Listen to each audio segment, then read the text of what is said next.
रमा की शादी कुछ महीने पहले ही हुई थी। शादी के बाद वह पहली बार मायके में रहने आई थी। उसकी शादी के बाद पूरा घर उदास उदास रहता था, पर आज अचानक से उसके आने से चहक रहा था।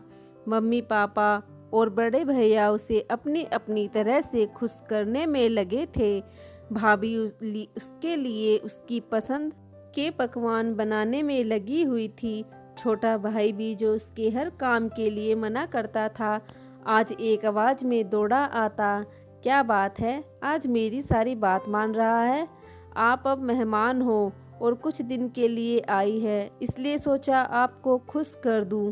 पीयूष उसे चिढ़ाते हुए बोला, मेहमान नहीं हूँ, घर है मेरा, है ना माँ? रमा गुस्से से बोली, अरे क्यों परेशान कर रही हो मेरे बच्ची को? हाँ, तेरा घर है और हमेशा तेरा ही रहेगा। क्या माँ? निर्मला जी ने उसे गले लगा लिया। बेटा, तेरे ससुराल में सब ठीक है? कोई परेशानी तो नहीं? हर चिंतित माँ की तरह निर्मला जी ने पूछा। नहीं माँ, सब बहुत अच्छे हैं। आपके दामाद तो बहुत ही अच्छे हैं और सासू माँ भी बहुत अच्छी है, बहुत ख्याल रखती है मेरा। माँ, हम घूमने गए थे, वहाँ से आप सबके लिए गिफ्ट लाए हैं। पीयूष, जब मेरा बैग तो लेकर आ।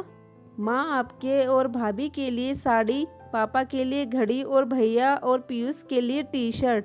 बेटा, हम कैसे ले सकते हैं?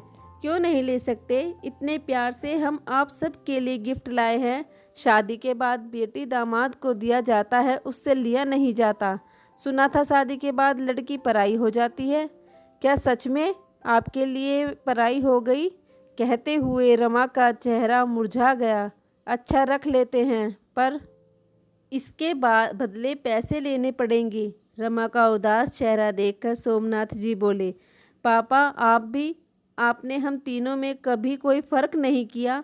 शादी से पहले भी मैं आप सबके लिए जब भी जहाँ भी कुछ पसंद आता ले आती थी, तब तो आप बहुत खुश होते थे।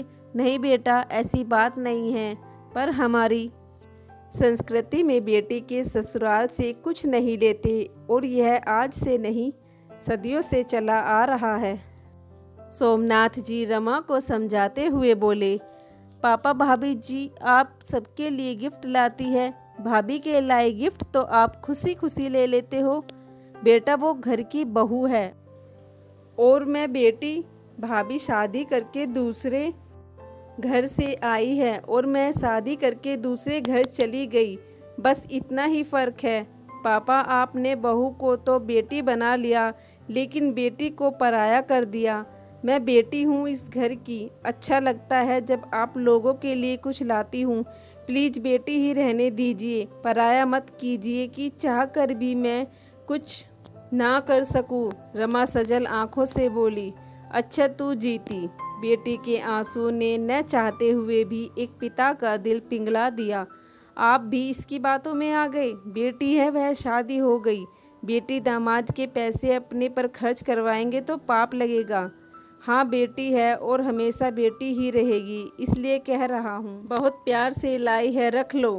पापा आप कितने अच्छे हैं, रमा सोमनाथ जी को गले लगाते हुए बोली। दोस्तों, जिस बेटे को बचपन से पाला पढ़ाया, दुनियादारी की समझ दी, शादी होते ही वह बेटी अपनी पराई हो जाती है। उसके घर का पानी पीना और उससे गिफ्ट लेना भी माँ बाप को गुनाह लगता है। यह कैसी विडंबना है। शायद इसलिए बेटी को पराया धन कहा जाता है। कहानी पसंद आई हो तो प्लीज़ एक लाइक शेयर ज़रूर कीजिएगा। धन्यवाद।